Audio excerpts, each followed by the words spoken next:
Worcester. I'm Tracy O'Connell-Novick, and I'm running for Worcester School Committee because we deserve better. First of all, I want to say thank you to everybody who voted on Tuesday. I really appreciate the support.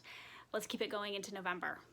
But I also wanted to make sure that I got a video out right away this week because we are having an unfortunately really good example of what I've been talking about, which is how we deserve better.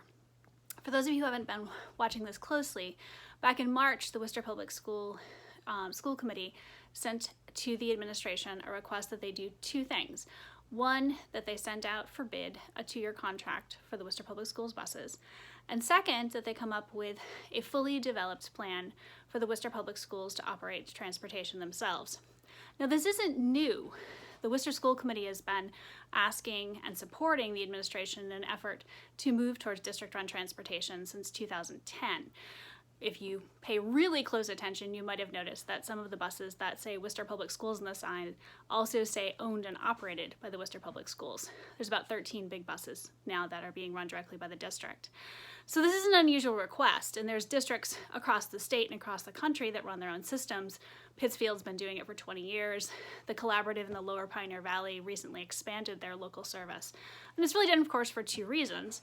One is for cost, because there are bids that are coming back that are easily in the double digits, which is what Worcester faced when they got the initial bid back from Durham.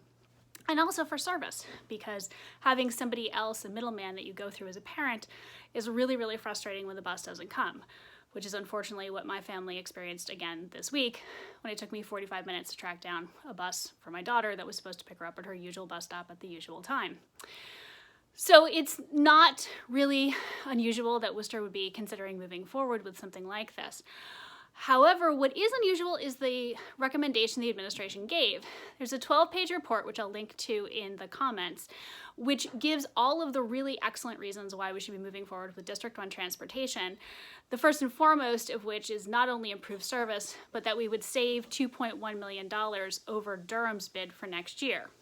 I'm sure we can all imagine good uses for that, from kindergarten aids to actually putting it back into busing and actually have zero-emission busing or closer runs for the buses so that fewer kids have to walk.